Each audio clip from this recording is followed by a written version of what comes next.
नमस्कार, आप देख रहे हैं गुरुग्राम मेट्रो न्यूज और आपके साथ मैं हूं मोनिका जायसवाल।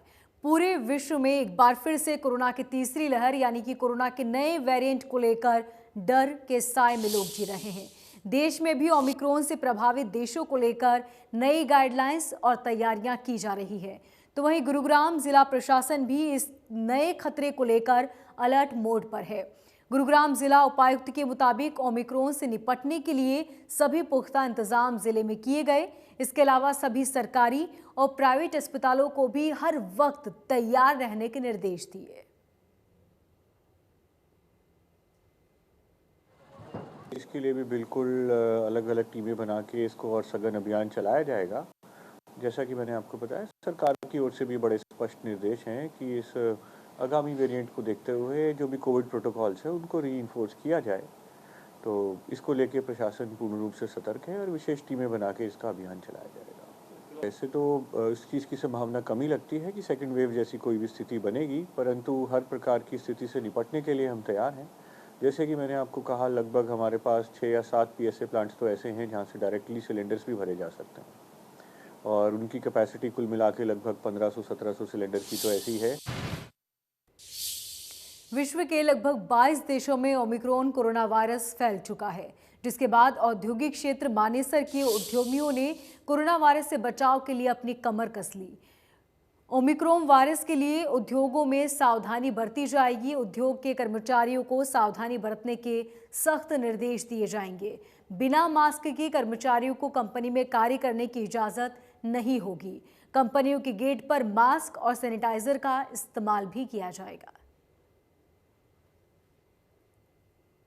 ओमिक्रॉन अभी 22-23 कंट्रियों में फैल चुका है और इसकी लहर अगर भारत में आती है तो उद्योगों को बहुत भारी नुकसान होगा, क्योंकि जो कोरोना की 2 लहर पहले आई थी उसी से उद्योग आज तक जूझ रहे हैं और यह भी पहुंच गई तो बड़ी दिक्कत होगी।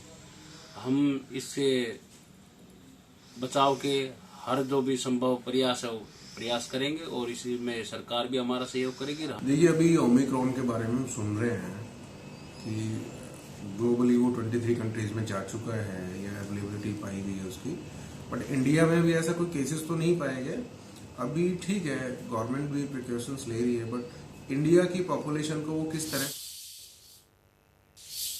तो वही दिल्ली एनसीआर में प्रदूषण की जबरदस्त मार है। ग्राफिक के जरिए आपको दिखाते हैं कि कहां पर कितना AQI लेवल है।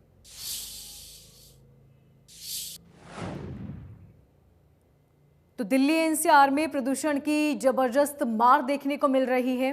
अब भी दिल्ली एनसीआर में हवा प्रदूषित है और लगातार AQI लेवल बढ़ रहा है और इसी के साथ बढ़ रही है लोगों की टेंशन भी कि आखिर AQI लेवल ज्यादा होने से सांस लेने में तकलीफ, आंखों में जलन जैसी परेशानी होती है और इसी के साथ लोगों को ये परेशानी हो रही है। खासतौर पे वो लोग जिन्हें दमे की शिकायत है या सांस लेने में परेशानी है, उन लोगों के लिए हवा जहर साबित हो रही है। कई इलाकों में AQI 600 के पार दर्ज किया जा चुका है।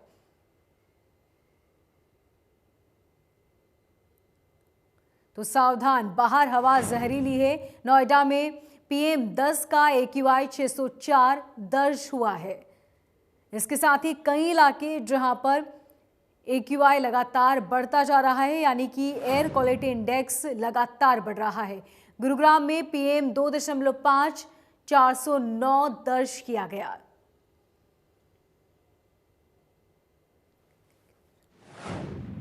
दिल्ली के ओवरऑल PM है 2.5 और इसी के साथ AQI लेवल 600 के पार पहुंचा है। वहीं प्रदूषण का AQI लेवल को कैसे मापा जाता है, ग्राफिक के जरिए आपको दिखाते हैं कि आखिर किस तरह AQI लेवल को मापा जाता है कि कहां पर कितना एयर क्वालिटी इंडेक्स है।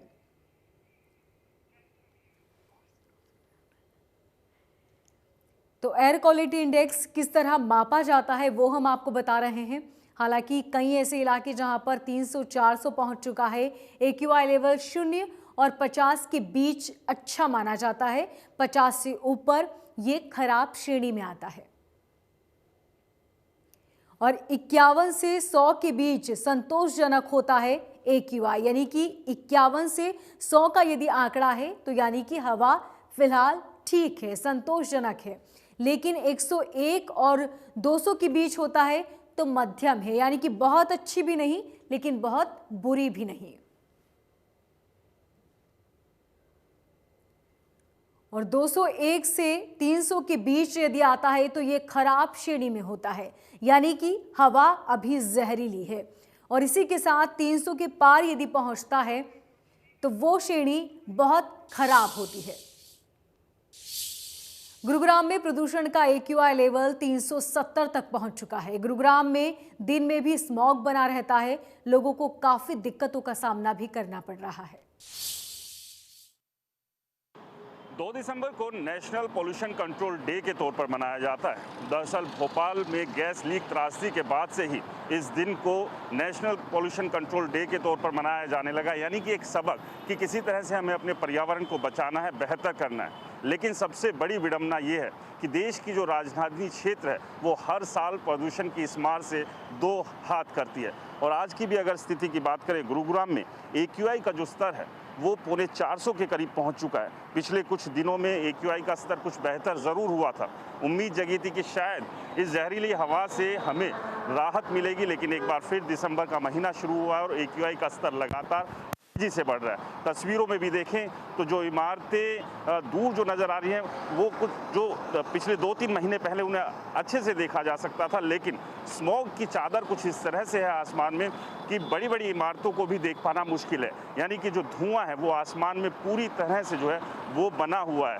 सड़कों पर दौड़ती गाड़ियों का धुआं, उड़ती धूल, कंस्ट्रक्शन साइट्स, इसके अलावा खुले में कूड़ा जलाना, ये तमाम वो कारण बनते हैं हर साल जिसकी वजह से दिल्ली NCR के लोगों को इस जहरीली हवा में सांस लेनी पड़ती है। लगातार सरकारें और प्रशासन कहीं ना कहीं पराली और दिवाली पर ठीक छोड़कर अपने आप को बचाने की कोशिश करते हैं कि इन दो वजह से ये पोल्यूशन बढ़ता है। लेकिन आज सुप्रीम कोर्ट ने भी सरकारों को लताड़ा है कि अब पराली भी नहीं जल रही है, उसके बावजूद आखिरकार ये पोल्यूशन क्यों है और क्यों नहीं सरकारें और प्रशासन जो है इस पोल्यूशन पर नियंत्रण पा रहा है। तो तमाम वो कारण है जिसकी वजह से लगातार पोल्यूशन का स्तर बढ़ रहा है। स्कूलों को बंद किया गया था लेकिन एक बार फिर से खोल दिया गया है। जब स्कूलों को बंद किया गया था AQI कम था, लेकिन अब AQI का स्तर भी लगातार बढ़ने लगा है। तो तमाम तरह के प्रयास भी किए जा रहे हैं, लेकिन वो प्रयास धरातल पर पूरी तरह से उतरते हुए या उतने काफ़ी नज़र नहीं आ रहे जिससे कि इस प्रदूषण से कुछ राहत मिल सके। लेकिन इस सब के बीच सवाल ये भी है कि क्या सरकार और प्रशासन पर ही हम सारी जिम्मेदारी छोड़ दें, क्योंकि कहीं ना कहीं इसके लिए आम आदमी भी जिम्मेदार है, यानी कि हम भी इसके लिए बड़े जिम्मेदार हैं, क्योंकि खुले में कूड़ा हम जलाते हैं और अपने पर्यावरण को बचाने के जो प्रयास करने चाहिए वो भी नहीं करते। तो इस पोल्यूशन से अगर हमें निजात पानी है, बचना है और अपने भविष्य को बेहतर करना है तो मिलजुल कर ही इसके खिलाफ एक जंग लड़नी होगी, मिलजुल कर हमें सहयोग करना होगा, तभी इस प्रदूषण से अपने आप को बचाया जा सकता है और दिल्ली में हर साल जिस तरह से यह हवा जहरीली होती है इससे निजात मिल पाएगी। गुरुग्राम से राज वर्मा, इंडिया न्यूज़। सोहना में DAP खाद के बाद यूरिया के लिए अफरा तफरी मची हुई है। खाद मिलने की खबर मिलते ही पैक सेंटर पर किसान इकट्ठा हो गए। किसानों की भीड़ को देखते हुए हालात काबू में पाने के लिए पुलिस को बुलाना पड़ा। पुलिस के पहरे के बीच खाद को बांटा गया। दरअसल यूरिया खाद के लिए किसानों को परेशान होना पड़ रहा है। जैसे ही किसानों को खाद मिलने की जानकारी मिलती है वो किसानों की वहां पर भीड़ लग जाती है। ज्यादातर किसान लाइन में खड़े होकर खाद नहीं मिलने पर बगैर लौट ही जाते हैं। कृषि विभाग के सचिव ने बताया कि कृषि विभाग की तरफ से 10,000 यूरिया के बैग की डिमांड भेजी गई थी, लेकिन अभी करीब 3,500 बैग यूरिया खाद भेजा गया है, जिससे किसानों को परेशानी हो रही है।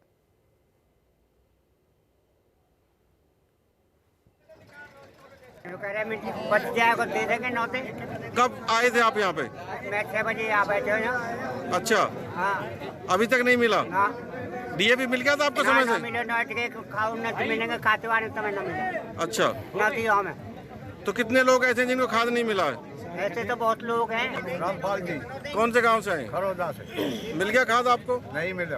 क्या कह रहे हैं अधिकारी?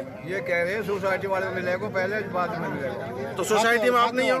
खाते वाले, हाँ। अच्छा, आपका खाता नहीं है? नहीं है। अच्छा, तो कितने लोग ऐसे हैं जिनको नहीं मिला यहाँ पे खाद अभी? ये सारे लोग ऐसे हैं जो बाहर बैठे सतीश है जी, कौन से गांव से आए? विशाखी से। खाद मिल गया आपको? अभी तो नहीं मिला। क्या कह रहे हैं अधिकारी? देखो जी, बांट रहे हैं, कितना माल है कितना नहीं है जब पता लगेगी। कितने बजे आए थे आप? हम 8 बजे खड़े हैं फिर अभी तक नहीं मिला? ना, तो उम्मीद है मिल जाएगा शाम तक? देखो पता लगेगा जब भी, कोई पक्की नहीं है इस बात की। कौन से गांव से आए? झूला का खाद मिल गया आपको? नहीं मिला।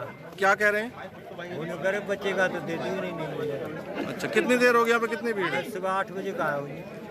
अभी तक नहीं दिया? 700 बैग आए जी यूरिया के, इफ्को के बैग हैं, ठीक है जी। जी। और अभी फिलहाल हमारा सीरियल नंबर चल रहा है 26 जी। 26 लोगों को दे दिया हमने। अकाउंट होल्डर है उनको हम 5 बैग दे रहे हैं, जो अकाउंट होल्डर नहीं है उनको सबको 2-2 बैग दे। ओल्ड गुरुग्राम में सड़क, बिजली, पानी की समस्या एक आम बात हो चुकी है। सदर बाजार मार्केट में खुली हाई टेंशन वायर से हो रही परेशानी से दुकानदार अधिकारियों को काफी समय से अवगत करा रहे थे, जिसके चलते काफी हादसे भी हो चुके हैं। वहीं इंडिया न्यूज की टीम ने जब अधिकारी मनोज यादव को इस बात से अवगत कराया तो उन्होंने जल्द से जल्द इस समस्या को पूरा करने की बात कही।